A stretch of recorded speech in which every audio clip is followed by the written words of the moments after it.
that is so bright. Made the video. We got a lot to do today. I've got a story to tell you guys. By the title of this video, I'm sure you know what it's kind of about, which is very frustrating.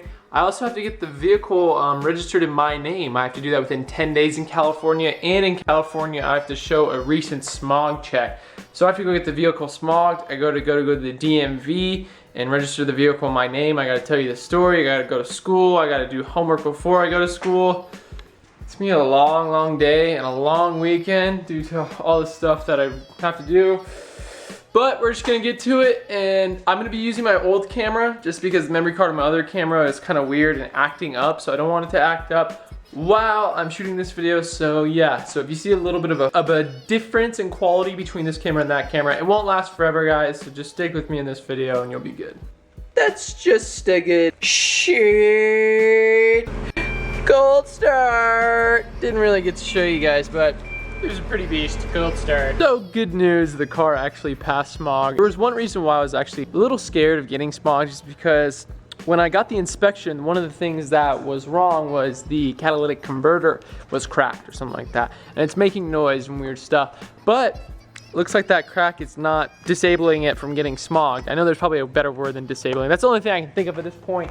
But the car is smogged. Car's looking good for the most part. The minor things, I mean, the car's 26 years old. The paint right here, and the paint's just getting oxidized. The clear coat's just going bad. I think we're gonna take care of that by wrapping this car. So I'll talk about a couple things that are actually wrong with the car. When we got the inspection, I didn't say anything.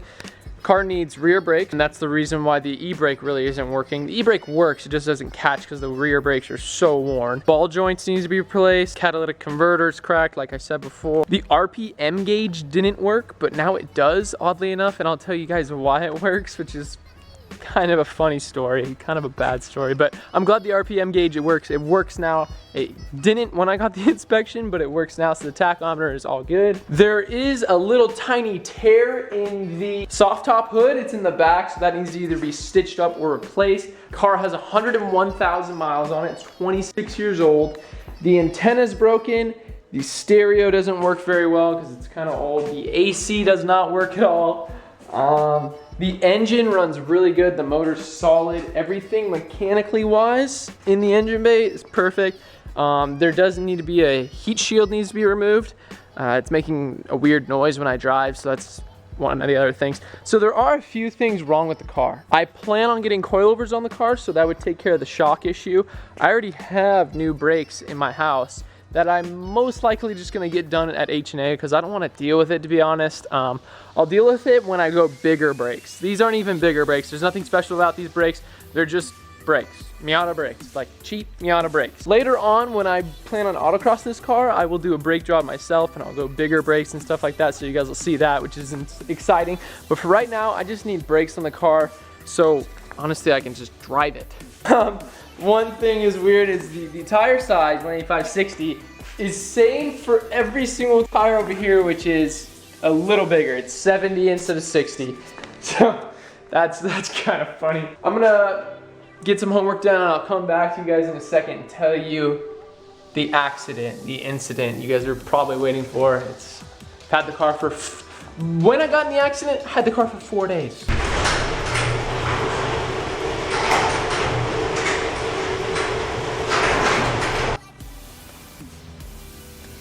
I believe it's time for me to explain what happened.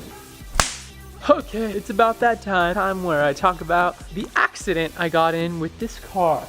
If you guys haven't watched my previous video, or my previous videos, you didn't realize that I actually just bought a Mazda Miata. Pretty much bought it for Brittany, but I'm gonna be driving it in the meantime until it gets fixed up to where it is drivable for Brittany. Right now there's a lot of problems with it, like I've stated before, that I want to fix up before I give her a car. I don't want her to drive something that's not reliable. Okay, all right, story time. Yesterday was the day I've had the car for 4 whole days. I went to school with this car because I was like, you know what, might as well take it out while I can and just have fun with it. And someone backed into me. They weren't even backing out of a parking space. They were just reversing. Reversing, really, honestly, for no frickin' reason. I was about 10 yards away from the car, staying still, foot on brake, when I see this guy just reverse out of nowhere. And I was like, all right, this guy's just reversing, no big deal, right? No big deal. Realized he never takes a look at his windows, his rear view windows, because I could see through. And I'm just like, all right, is this guy gonna stop? No. So when he gets about 10 feet from my car, I start to honk constantly with the Miata honk, which is very girlish. It came down to that. It came down to me using the Miata honk. Guy didn't stop, so he reversed right into the bumper of my car. Right into the bumper of my car. Now the good thing is, the Miata, it was made in 1991, meaning this right here is a lot stronger than the body of the Mazda Speed 3. So I'm gonna show you guys the damage. It's right here. It's really not that bad. There's no dent in the car at all, actually. There might be little tiny minor dents, but destroyed the license plate a little bit right up in here. He basically took a lot of the paint off my car. If you can see right here, if it's gonna focus, that paint right there, this paint is chipping. As soon as I wash it once, all of that paint right there is gonna go away. The light cracked up here. All in all, there really isn't that bad of damage. His car looked a lot worse than mine. There was definitely dents in his car. His car was a newer car that honestly probably had a backup camera, which is beyond me. I've had the car for 4 freaking days. I mean 5 now, but 4 freaking days and someone hits me. My first accident ever, by the way. Ridiculous, so ridiculous. This car is 26 years old and has never hit anything in its life. You could tell by the body of it. And I have it for 4 days and someone hits me. One really good thing is I'm really glad I took the Miata that day, because if that happened to this car, that happened to this guy, this beast, then the front bumper would have been a lot more damaged. This light would have probably broke. There would have been a lot more damage to this. It would have been a lot worse. So I'm super thankful I took the Miata that day. That thing is a freaking little tank. You guys probably don't know it, but it is a little tank, man. So that's the incident. Is it the worst thing in the world?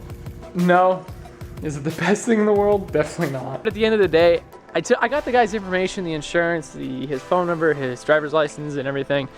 But I don't think I'm gonna file a claim, just because if I was in this situation where the damage is that little, I wouldn't want someone to file a claim against me and have me pay a $500 deductible for something so small on a car. I just think it's kind of ridiculous to do to him. Don't get me wrong, I am upset. I'm very upset, but if I was in his shoes, I would not want someone to file a claim that I would have to pay $500 deductible on to get that fixed, especially that car. Now, don't get me wrong, if he did it to this car, I'd do it in half a second, because this car that's my car. Miata can be beat up a little bit, okay? This car, no. You guys are probably also wondering why I didn't show you the smog. The smog passed, by the way. I don't know if I've said that yet, but the smog passed. Also, I'm gonna go to the DMV actually tomorrow. That's the last day I can get the car registered in my name. You're really only supposed to have 10 days. And what do you guys think about these t-shirts? I really wanted to get you guys' opinion on this. Me and the guys at Primal Driven have been working on this shirt for a really long time. I kind of kept it a secret from you guys because I didn't want to say anything. I didn't want to be one of those people that are like, oh, I'm working on something, and then you guys don't find out for months. Instead, I was just gonna tell you now, because you guys aren't like waiting on something. Maybe it's a better idea for me to do, but what do you guys think? This is what it looks like in the mirror. Cold Start Nation. If you don't know why it's Cold Start Nation, then this shirt's definitely for you. But if you know why, because I always say Cold Start, and then you guys like trended it to be a thing. But it's pretty tight. Like, look at this. I have 2 of them in my size. I wear large. I'm 170 pounds at 5'10". So it's pretty dope. It's on a black shirt. I think it came out really sweet. It's got even the smallest little details, like the mud flaps and the red lights. And, you know, it came out really cool. If you guys want, I can actually make more of these with Primal Driven and put them up on their website if you want.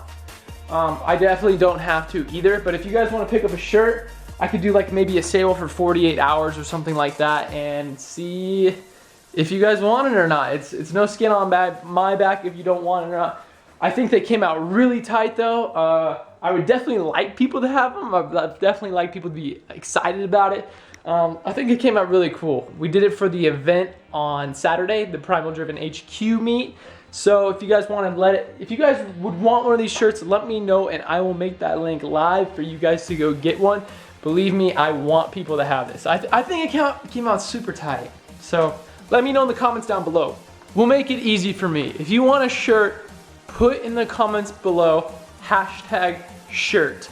Not hashtag shoe, hashtag shirt. Just if you want a shirt or not. And it'll give me a better idea of how many need to be made and all that stuff. Look how cool my view's been for the past couple minutes. Ooh, look at those. Miata's so small, it can park in the shade that this garage is causing. So that's the video, guys. I'm sorry if this is like kind of creepy lighting. I didn't do much today. I'm going to go to the DMV tomorrow just to register it, but that's really not that exciting at all. Actually, that's really horrible. So you guys don't want to see this. Best part of Miata, right here. For you guys that stay to the end of the video, you are getting a heads up on what just changed. I am letting you guys now view my Snapchat.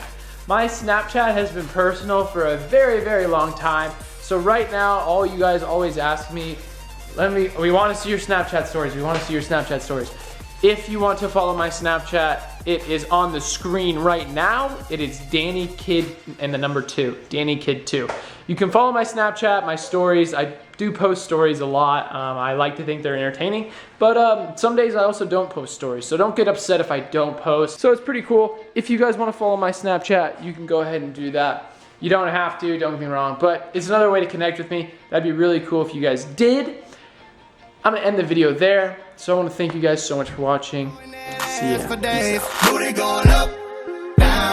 I ain't got no problem spending all of my money.